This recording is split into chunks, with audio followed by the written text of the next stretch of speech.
Landlords are facing crippling debt and are at risk of losing their properties due to the state eviction moratorium in New York.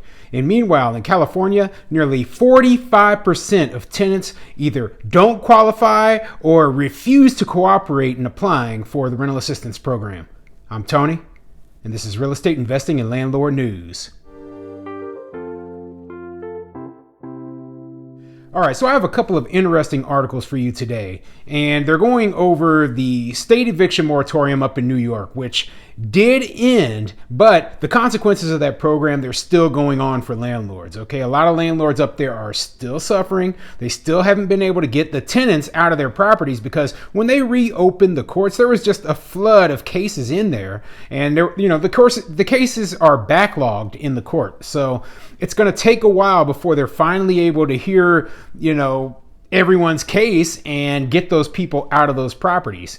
And meanwhile, there's no money for the landlords to pay their bills. There's no way for the landlords to, stop suffering exceedingly high amounts of debt. And it's very, very frustrating.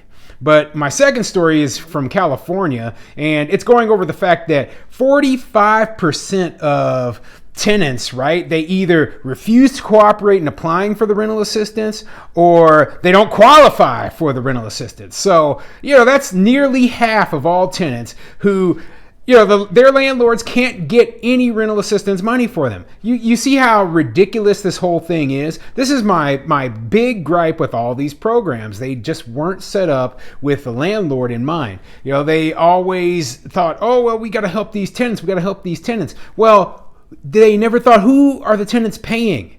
Okay, what happens if the landlord doesn't get paid? They never thought about that. And that's why these programs are just collapsing. Okay. Now, before I get into the articles, go ahead, hit the like and subscribe button. Maybe leave a comment down below. Let me know what you think, okay? Do you think that the majority of landlords even benefited from the rental assistance program? I mean, the majority of landlords who didn't get paid rent during the pandemic, do you think that they came out ahead because of these rental assistance programs?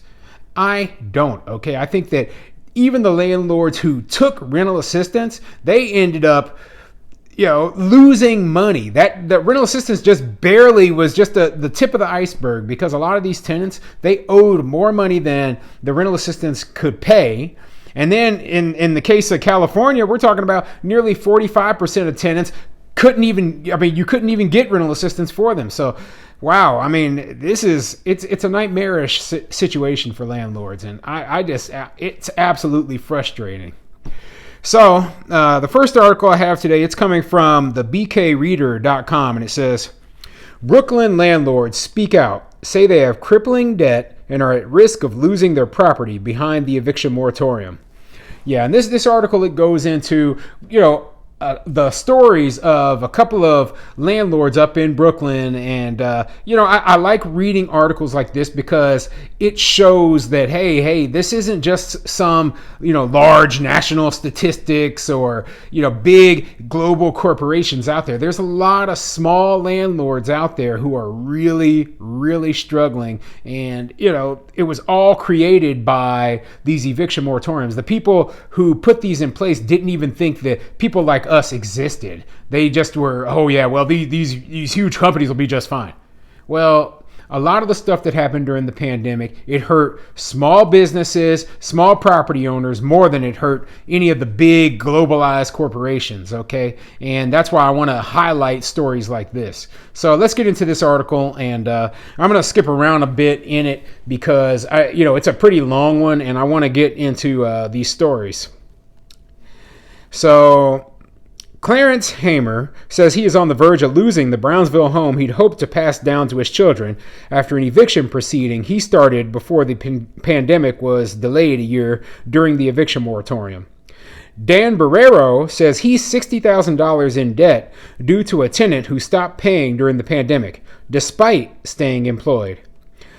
John Savedos says he was left $16,000 out of pocket when a Bed-Stuy tenant of 13 years stopped paying rent and then moved out of state.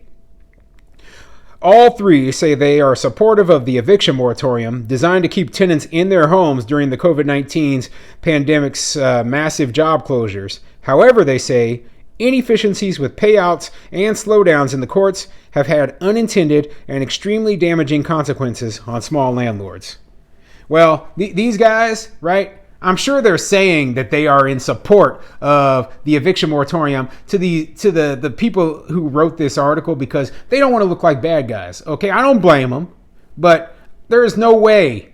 If they ever came up to me and asked me if I was in support of these eviction moratoriums, I would have said, hell no.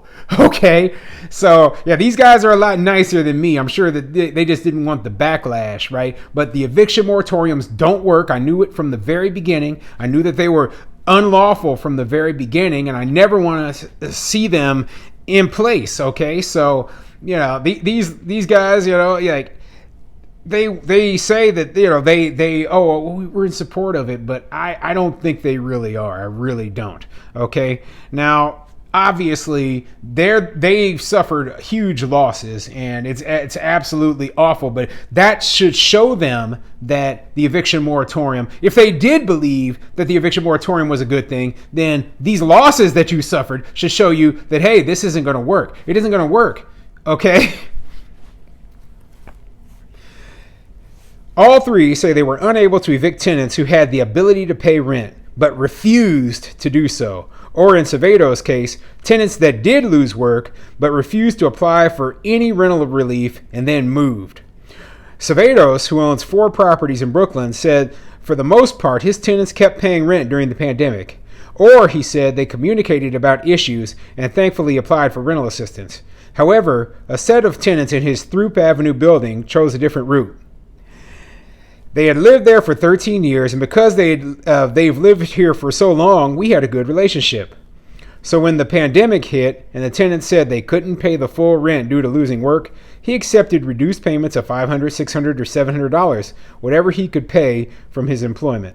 See, good landlord right there, okay? He was willing to work with them. They had been there for a long time. There had never been an issue before. He said, okay, I'm willing to work with you. All you have to do is, just pay me what you can right now, and we'll figure out the rest later on, okay? Much better situation than when the government steps in and then says, hey, you don't have to pay nothing.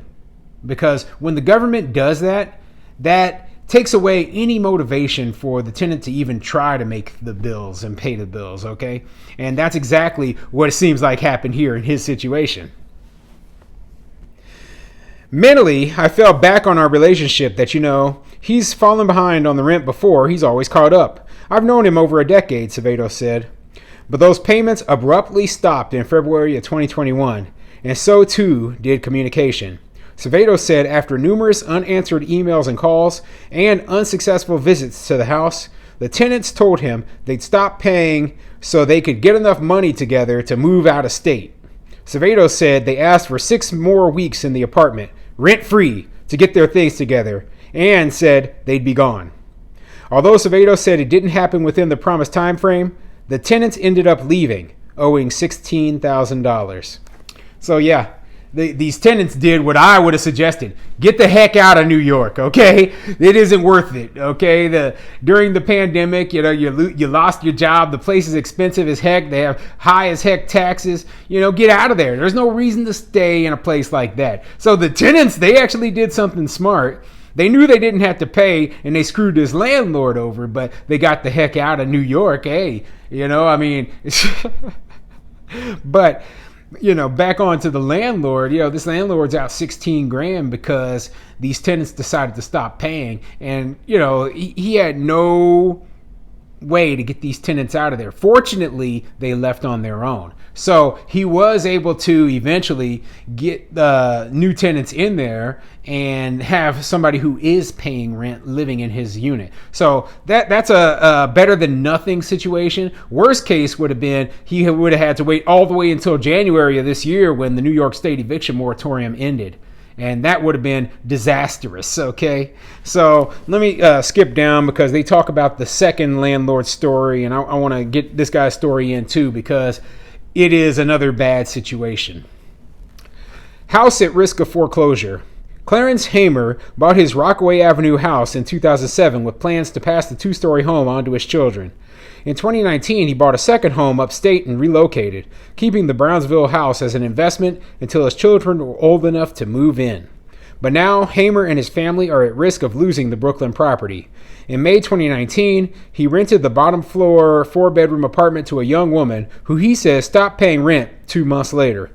Hamer filed eviction proceedings and was about to have his final hearing when the eviction moratorium was put in place in early 2020, stopping the process in its tracks.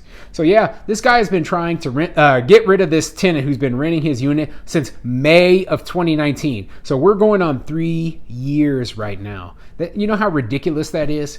Okay, 3 years. The fact that he went from May of 2019 all the way to March of 2020 and that tenant was still in there not paying is crazy, okay? So even before the pandemic, it took way too long to remove a tenant from your property. So he had already lost thousands at that point, and now, goodness, I mean, it has been nearly 3 years and he still can't get rid of this tenant. This is the worst case scenario, but let's keep going because it gets worse. Not only was the tenant defaulting on rent, he says, but she was subletting rooms in the apartment. According to Hamer, she also changed the locks on the building, blocking him from accessing the home. Because Hamer had no access to the building, he said his second floor tenants moved out due to him not being able to access the heat and plumbing units. At the same time, says Hamer, he was dealing with calls from his bank multiple times a day over missed payments, not to mention the personal stress and embarrassment of not being able to control the situation. So let's keep going down a little bit because that's pretty bad. He couldn't get in to do maintenance on his property, and it looks like they changed the locks on the place, and he couldn't even. Yeah, this is ridiculous. Okay. Meanwhile, the tenant is making money renting out his place. I mean, give me a freaking break, okay? In the end, Hamer says the NYPD served a warrant on the house when police found an unlicensed and loaded firearm inside of the home of a subletter. The upside of that situation was that now Hamer could proceed with the eviction despite the moratorium. But even with the tenant gone, Hamer says the stress remains. As of right now, the property is completely vacant. I have such a sour ordeal with this that I'm never going to be a landlord in New York City ever again, Hamer said. I will not be. I'm not going to rent it at all.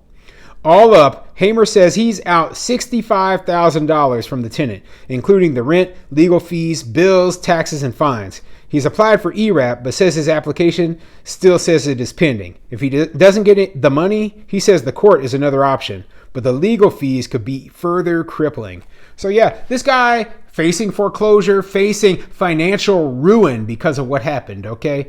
He's got this place that's completely empty now. The only way he was able to get the tenant out of there was because of criminal activity that someone who was subletting one of the units was committing. So fortunately, he was able to get that tenant out of there, but he's still out $65,000. Good Lord, that's a lot of money. But this is the kind of situation that landlords are going through up in New York. But let me get into this second article, okay? Because it's coming out of California, and it's talking about why the rent relief isn't really a solution to these problems, okay? So it says, rent relief survey reflects landlord frustration, need for legislative fix. And I'm just going to read the part that's important really quick, okay? It says that more than 530 rental housing providers responded to CAA's survey, launched last month, with about 31% reporting that their tenant or tenants have not cooperated, failed to respond, or failed to apply for rental assistance. Moreover, nearly 14% reported that their tenant failed to qualify for help because they earn more than 80% of the area median income. Okay? And that's a huge number. That's 45% of all the tenants in terms of needing rental. Where landlords need rental relief, they either don't qualify because they make too much money or they refuse to apply. So that means a lot of landlords are housing these tenants and getting no compensation.